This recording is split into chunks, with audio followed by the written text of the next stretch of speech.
യോഹന്നാൻ 3:16 വചനം പറഞ്ഞു വെക്കുകയാണ്. വീണ്ടും പറഞ്ഞു, ഇന്ന് ലോകത്തിൽ കണ്ടുവരുന്ന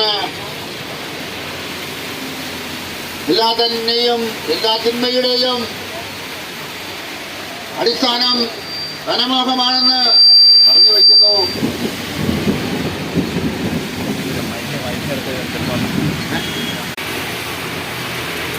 നിന്റെ തെറ്റിനെ വേർക്കൊണ്ട് നിന്റെ അപ്പത്തെ ഭക്ഷിക്കുക എന്ന് ദൈവത്തിന്റെ വചനം പറഞ്ഞു വയ്ക്കുന്നുണ്ട്.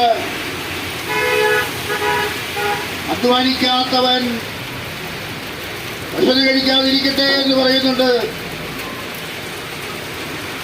അധ്വാനിക്കണം, എന്നിട്ട് സമ്പാദ്യമുണ്ടാകണം,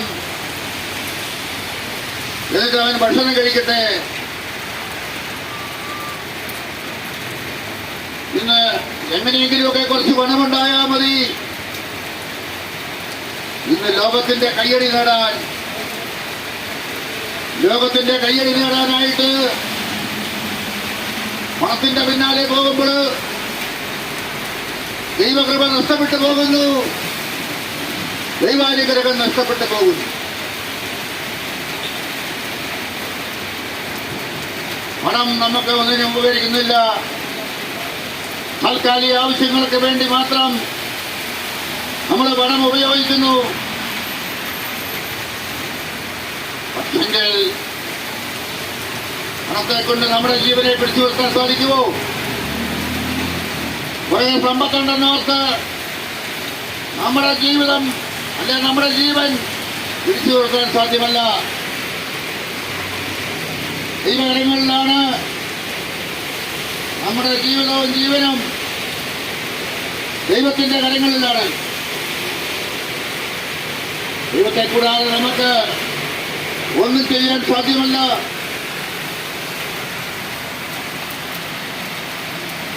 നമ്മൾ ഓരോരുത്തരും ദൈവത്തിന്റെ മക്കളാണ്. ഈ ലോകത്തിൽ ജനിച്ചിരിക്കുന്ന എല്ലാ മക്കളും ദൈവത്തിന്റെ മക്കളാണ്. അതുകൊണ്ട് തന്നെ ദൈവത്തിന്റെ സ്വന്തം ഛായയിലും ആദർശത്തിലുമാണ് ദൈവം മനുഷ്യനെ സൃഷ്ടിച്ചത്.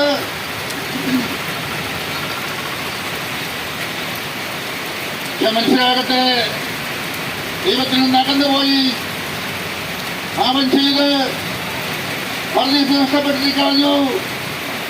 അതോ നോവായും പാപം ചെയ്ത് പർദീസ് നഷ്ടപ്പെടുത്തി കളഞ്ഞതുപോലെ നമ്മളും പാപം ചെയ്യുമ്പോഴെല്ലാം